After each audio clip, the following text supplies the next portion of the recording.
Hello, my name is Sarah Azli binti Yusri and my metro number is 82870. In this video, I will present about article review of human resource.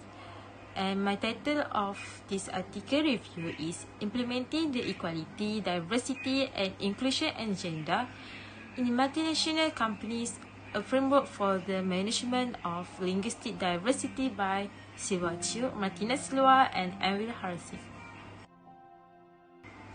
So, in introduction, I will present the background of author of this article. Prof. Martina Silva is the article's initial author. She joined Durham University in January 2022 as an assistant professor of business, ethics, and organization study, as well as associate dean for ethics, responsibility, and sustainability at Durham University Business School. Her research focused on the multiple features, connections, and the repercussions of organizational diversity in the context of globalization and internationalization. Dr. Silva Chiu is the second author of this study and a senior lecturer in organizational studies. Silva has done numerous qualitative research projects in a variety of national contexts and multinational organizations.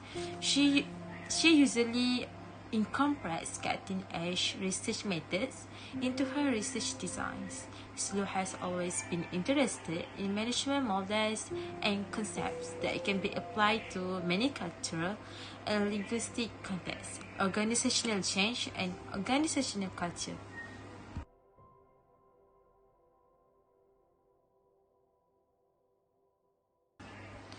Prof. Emil Harsi's position at Mendeset University is to advise the university on managing MDS reputation. She is a Dutch native with 30 years of academic experience, and prior to working at Mendeset, she had positions at 6 different universities across 3 nations, most recently Serendipity. She is especially fascinated by the role of language in international management and ethical researches, the literature and diversity and inclusion, sociolinguistic and communication studies in this regard. Her study focused on interaction between native and non-native English speakers. So next is the body of article. Individuals and organizations both can when diversity is supported through organizational inclusion, pursuing the EDI vision as a positive effect on society as well. Because of legitimacy issues, EDI-related activities and workplace diversity are particularly difficult to execute in international organizations MNC. They concentrate on linguistic variety, which is a significant component of MNC diversity. Furthermore, it implies a shift in diversity paradigm to a focus on diversity positive characteristics. The EDI frameworks emphasis on a significant range of differences between separate classes, such as dialect, and other aspects such as ethnic background and gender is another innovation. So another point is they propose that we transform our perspective on diversity and differences from a negative of separation to a positive of variation. This is related to the need to move beyond thinking about definition of diversity in binary terms, as typified by conceptions of separation and inauthenticity, and to a fluidity embracing conceptualization. The EDI agenda is concerned with the demands of both dominant and non-dominant groups. GDM practices that encourage cooperative efforts by both ruling and minority groups are crucial to the framework's practical use.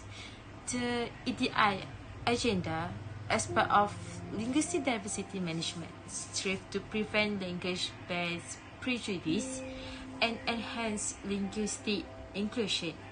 Linguistic diversity is defined as variety within a single language as well as variance among natural language utilized within a multinational organization. So the last slide for body of article. Code switching and language-based bias are common and can manifest themselves in both explicit and unexpected ways. Managing language diversity, we feel, is a crucial concern for both HRM professionals and EDI scholars.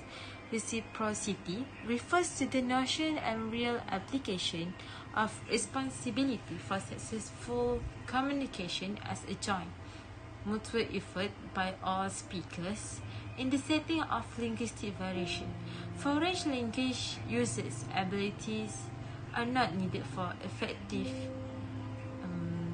engagement between language users of diverse proficiency levels in the language of participation.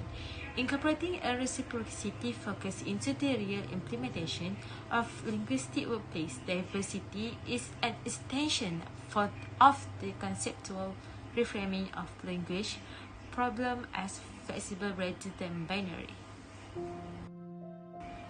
Conclusion.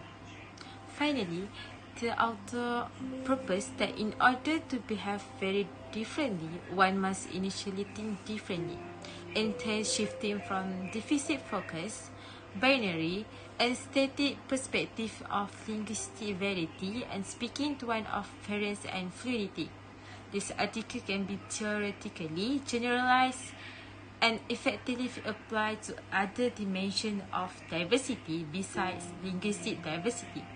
Step 2 focuses on transitioning away from expecting members of non-dominant groups to adjust to the dominant group, and toward encouraging share and reciprocating efforts ensure accountability for the implementation of the EDI agenda among all personnel. This article will assist HR professionals in managing linguistic and other forms of diversity, encouraging MNC and community organizations alike in becoming more accessible.